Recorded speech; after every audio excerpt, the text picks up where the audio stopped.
அமித்ஷாவும் மிரட்டிட்டு போயிருக்காரு. அமித்ஷா மிரட்டியிருக்காரா?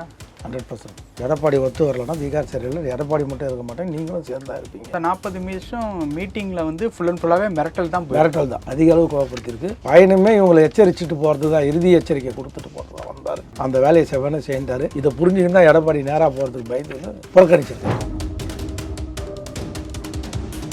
நேற்றோட நான் சொன்ன இந்த டிஸ்கஷன் தான். நாங்கள் திமுக மேலே நடவடிக்கை எடுக்கணும்னா நீ தாயா எதிர்கட்சி தலைவர், நீ தாயா குற்றச்சாட்டை நிரூபிக்கிற அளவுக்கு கொடுக்கணும் முதல்ல கவர்னர்கிட்ட.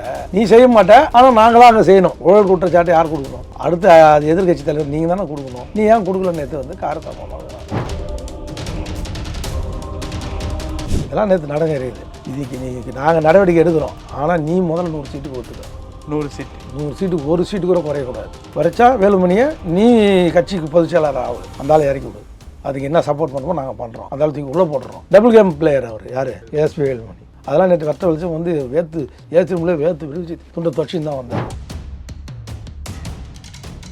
உங்களை நம்பி இருந்த கூட்டணியெல்லாம் கை விட்டு நடுவோட்டை நிற்க வச்சிட்டீங்களாடான்னு சொல்லி சரட்டு படிக்கு பேசியிருக்காரு. அந்த கோவத்தில் வெளியில் வந்தவங்க அன்பு பண்ணிக்கிட்ட யார்? அன்பு வேலுமணி அண்ணன் கிட்ட அவன் இவனு கண்ணாமனான்னு பேசியிருக்காரு. யார்? வேலுமணியோட அண்ணன் பையன் ஒருத்தருக்காப்புல விவேக். அவனும் தாறுமாறா அவன் இவன் ஒருமையில் எடப்பாடி பேசுனாரு. இப்போ கட்சிக்காரங்கள்ட்டே மரியாதை இல்லாமல் போச்சு.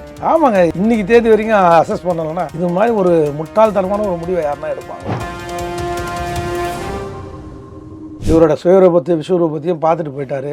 இனிமேல் அமித்ஷா வந்து திமுக மேலே நடவடிக்கை எடுப்பாரா, இல்லை எடப்பாடி மேலே சம்பந்தி மேலே அவர் மிதுன் அவர் மேலே நடவடிக்கை, அவங்க குடும்பத்து மேலே நடவடிக்கை எடுப்பாங்க. அவங்க மேலாம் நடவடிக்கை பாயும். இவரோட சொத்து பினாமியாக யாரும் இருக்காங்களா? ஆத்தூர், சேலம், இளங்கோவை இதெல்லாம் இப்போ டைட் பண்ணுவாங்க. கட்சி போட்டாங்க.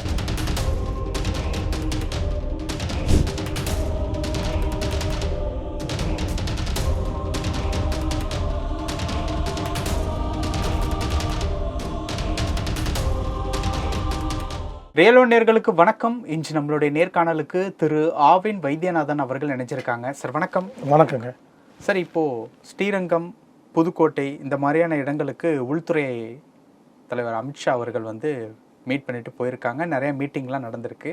அதில் எஸ்பி வேலுமணி அவர்களுக்கும் அமித்ஷா அவர்களுக்கும் கிட்டத்தட்ட 40 நிமிஷம் கிட்ட ஒரு மீட்டிங் வந்து போயிருக்கதா கேள்விப்பட்டோம். என்ன நடந்துச்சு அந்த மீட்டிங்கில்? ஏற்கனவே நிர்மலா சீதாராமன் டெல்லியில் கூப்பிட்டு மிரட்டாங்க. நம்ம ஏற்கனவே பதிவு பண்ணியிருக்கோம். யார்? எஸ்பி வேலுமணியும் அவங்க அண்ணன் அன்பரசு, சிவி சண்முகத்தெல்லாம். அதே மிரட்டல் தான் இங்கே அமித்ஷாவும் மிரட்டிட்டு போயிருக்காரு. அமித்ஷா மிரட்டியிருக்காரா? 100%. எடப்பாடி ஒத்து வரலன்னா பீகார் சரியில்லை, எடப்பாடி மட்டும் இருக்க மாட்டேன், நீங்களும் சேர்ந்தா இருப்பீங்க, முடிவு எடுத்துங்க. ஏன்னா அவங்க வந்து வர்றதே கோயிலுக்கு ஸ்ரீரங்கம் வர்றதுக்கு காரணமே எப்பப்போ எலெக்ஷன் வருதோ அப்பப்போலாம் முன்னாடி எலெக்ஷன் வரும்போது தமிழ்நாட்டுக்கு வந்தார், கோவிலுக்கு வந்தார். யார்? நரேந்திர மோடிஜி, அமித்ஷாஜி. அதே மாதிரி எலெக்ஷன் முன்னாடி வராங்க. அவங்களுடைய ஒற்றை குறிக்கோள் திமுகவை வீழ்த்த வேண்டும். இது எண்ணம் எடப்பாடிக்கு அது மாதிரி ஒரு எண்ணம் திமுகவை வீழ்த்த வேண்டும் என்ற ஒரு நுனியில் கூட அது மாதிரி ஒரு எண்ணமே அவருக்கு இருக்கிறதா தெரியல. யாரையும் அரவணைக்க மறுக்கிறாரு. என்ன பிரச்சனை உங்களுக்கு பலம் இல்லைன்னு தெரியுது. ஆனால் பலமானவங்க வரும்போது அவங்கள ஏன் எட்டு ஒதுக்கிறீங்கன்னு பேசியிருக்காரு. கடுமையாக எச்சரித்து பேசியிருக்காரு. இல்லைன்னா எங்களுடைய இவங்களும் வந்து நீங்கள் வந்து திமுக மேலே வந்து நடவடிக்கை எடுக்கிறேன்னு உறுதி கொடுத்தீங்க, திமுக அமைச்சர்கள் மேலே. இது வரைக்கும் நீங்கள் எந்த இதுவும் பண்ணலை. அதனால் எடப்பாடியும் உங்கள் மேலே கோவத்தில் இருக்காரு அப்படின்னு நீர் பூத்து நெருப்பாக இருக்குது அது. சார், இப்போ அந்த 40 நிமிஷம் மீட்டிங்கில் வந்து ஃபுல் அண்ட் ஃபுல்லாகவே மிரட்டல் தான். ஓகே. ஆமாம், இவங்க வந்து 30 தொகுதிக்குள்ளே அடைக்கலான்னு பார்க்குறாங்க பிஜேபியை. திட்டவட்டமாக முடியாது. ஏன்னா அதுக்குள்ளே கொண்டு வந்தோம், அதையும் உள்ளடி வேலை பார்த்து தோக்கடிச்சிட்டா நம்மளுக்கு பிஜேபி அதுக்கு அவங்க ஒத்துக்கலை. 100 கேட்குறதா தகவல். 100 தொகுதி. ஆமாம், 100 தொகுதி. நீங்கள் 134 நின்றுட்டு எங்கள்கிட்ட 100 கொடுக்குறதா தான் நேற்று பேசி இறுதி எச்சரிக்கை அனுப்பிச்சிட்டாங்க. எடப்பாடியை நம்பக்கூடாதுன்னு அண்ணாமலை அன்னிலேருந்து சொல்லி வந்தது உண்மைதான். நாங்கள் தான் ஏமாந்துட்டோம் உங்களை நம்பி இருந்த கூட்டணி டிடிவி சார், ஓபிஎஸ், எங்களோட 18.4% கூட்டணி இருந்தது. பாமக எல்லாமே இருந்தது என்னோட, எக்ஸப்ட் தேமுதிக. உங்களை நம்பி அவங்களெல்லாம் கை கழுவிட்டு கட்சியில் நீங்கள் வந்து எங்களை வந்து அதனால தான் என்டிஏ கூட்டணியில் தான் ஆட்சி அமைக்கும்னு சொன்னாங்க. தவிர அதிமுக ஆட்சி அமைக்கணும்னு ஒரு காலமாக அவங்க சொல்லலை. அதுவும் எடப்பாடி தலைமையில் ஆட்சி அமைப்புன்னு அமித்ஷா வாயிலேருந்து ஒரு வார்த்தை கூட வரல. இந்த 2 நாள் கூட்டத்துலேயும் சரி எதுவாங்க வராதது எடப்பாடிக்கு. அதுவும் கூட்டணி மந்திரி சபைன்றது உறுதியாக இருக்காங்க. அதுவும் 50-50 இருக்கிற 34 மந்திரியில் 17 இதுதான் நேற்று அரங்கேறுக்குது. வெற்றி பெற கூட்டணி வெற்றி பெறதை நாங்கள் பார்த்துக்கிறோம், செலவையும் நாங்கள் பார்த்துக்கிறோம். யார்? அமித்ஷா. அதுக்கான ஆள் அதானியும் அம்பானியும் அவங்க முகேஷ் அம்பானியும் ரெடி பண்ணிட்டாங்க. எவ்வளோ சார் அவங்க ஓவராலாக?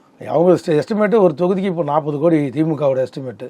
அது மாதிரி 40-50 கோடி. அதே மாதிரி அவங்களும் ரெடி பண்ணியிருக்காங்க, அதுக்கான ஆளை இறக்கிட்டாங்க. அப்போ பார்த்தா 2000 கோடிக்கு மேலே போகுது. ஆமாம், கண்டிப்பாக இந்த எஸ்டிமேட்டு பிரகாரம் நாங்கள் பார்த்துக்குறோம், செலவெல்லாம் நீங்கள் ஒன்றும் இது பண்ண தேவையில்ல.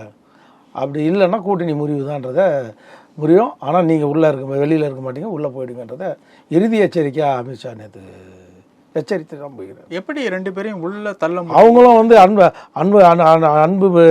அவரோட அண்ணன் வேலுமணி எல்லாம் பேசும்போது முன்னெல்லாம் ஒரு மரியாதை அவர் இவருன்னு பேசுவாங்க. யார்? அவங்களுக்குள்ள பேச்சுவார்த்தையில். இப்போ அந்த இடம் அவன் இவன் பேச ஆரம்பிச்சிட்டாங்க. யார்? வேலுமணியும் அன்பும் அவங்க அண்ணன்லாம்.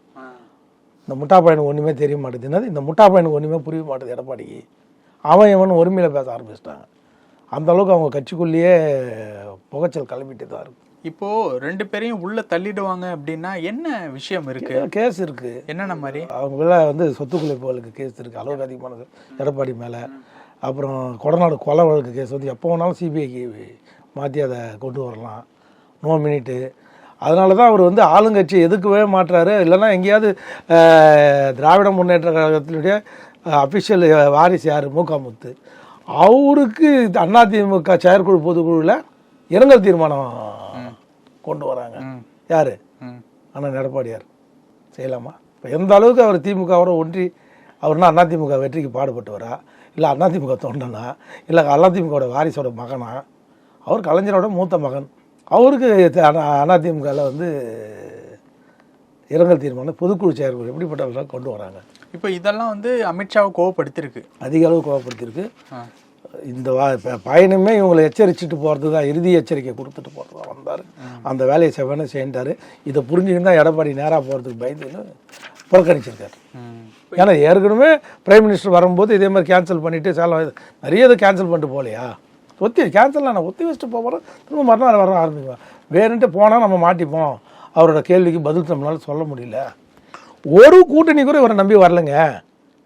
கிருஷ்ணசாமி வரல, தேமுதிக வரல, எடப்பாடி நம்பி யாருமே பேச்சுவார்த்தை நடத்துறதுக்கு கூட எடப்பாடி அண்ணனை நம்பி தயாராக இல்லை.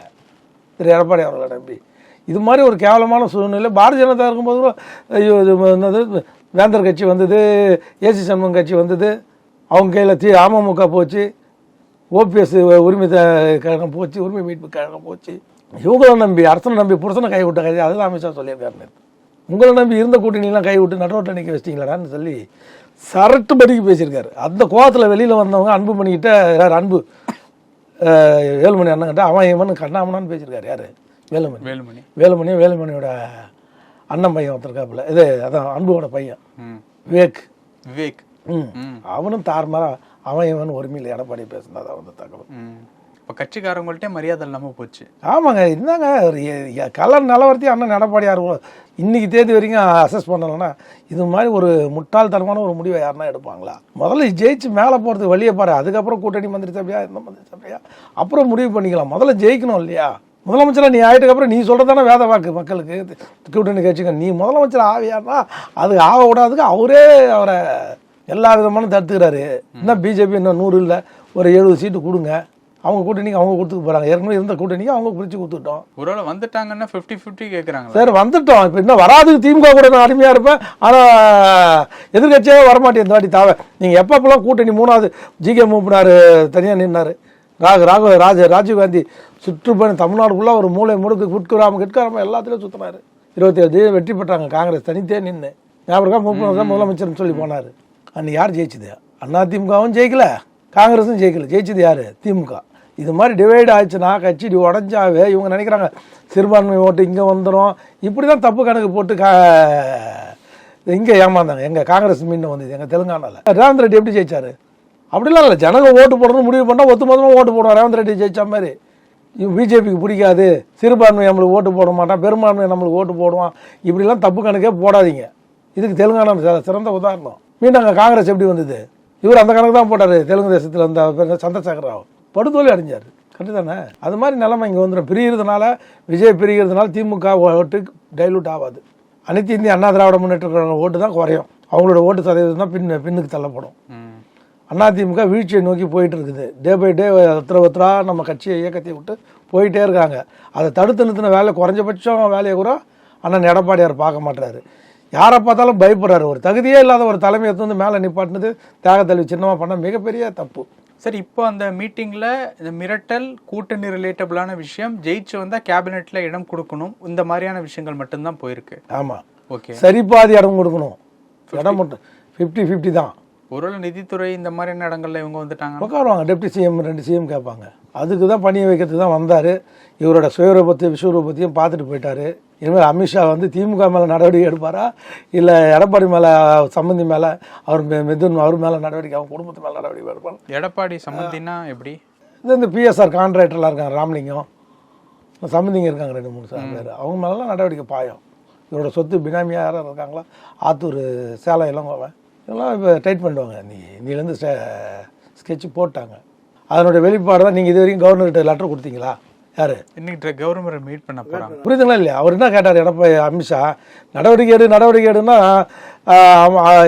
திமுக எதிர்த்து புரட்சித் தலைவர் கவர்னர்கிட்ட மனு கொடுத்தாரு இந்த ஊழல் குற்றச்சாட்டுன்னு. அது மேலே நடவடிக்கை எடுக்கலாம். நீ மனுவே திமுக எடுத்து நீ எதுவுமே கொடுக்க மாட்டேன், ஆனால் நான் மட்டும் நடவடிக்கை எடுக்கணும்னு பிடிச்சி லெஃப்ட் அண்ட் ரைட் வாங்கிட்டார் நேற்று. அதனோட உடனே கவர்னர்கிட்ட சொல்லி அப்பாயின்மெண்ட் வாங்கி இன்றைக்கே போனேன். வித்தவுட் அப்பாயின்மெண்ட் கவர்னர் எப்படி மனு கொடுக்க இன்றைக்கி அலோவ் பண்ணுறாரு? நேற்றோட நான் சொன்ன இந்த டிஸ்கஷன் தான். நாங்கள் திமுக மேலே நடவடிக்கை எடுக்கணும்னா நீ தாயா எதிர்கட்சி தலைவர், நீ தாயா குற்றச்சாட்டை நிரூபிக்கிற அளவுக்கு கொடுக்கணும் முதல்ல கவர்னர்கிட்ட. நீ செய்ய மாட்ட, ஆனால் நாங்களாம் அங்கே செய்யணும். ஊழல் குற்றச்சாட்டை யார் கொடுக்கணும்?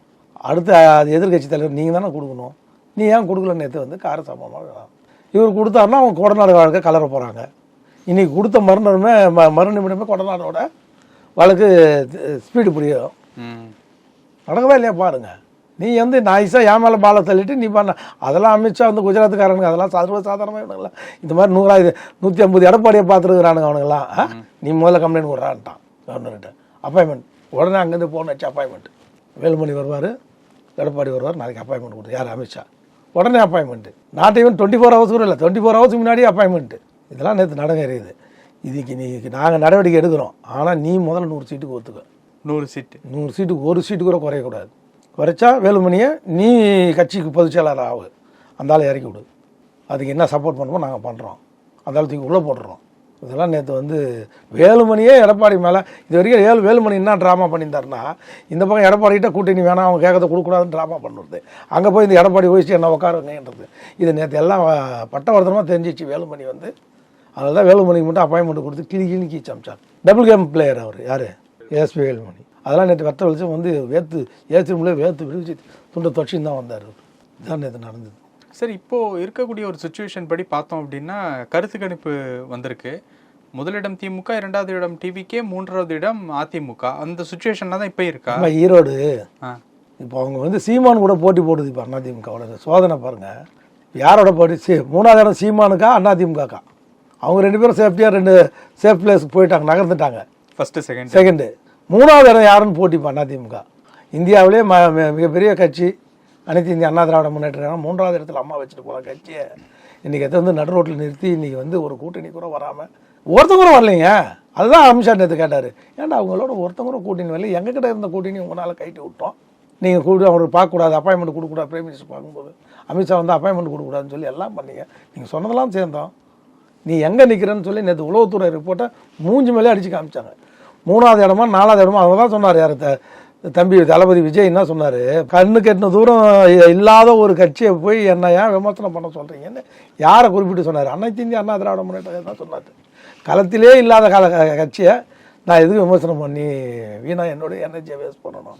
களத்தில் யார் இருக்காங்களோ அவங்கள மட்டும் தான் நான் வந்து எதுக்கணும்.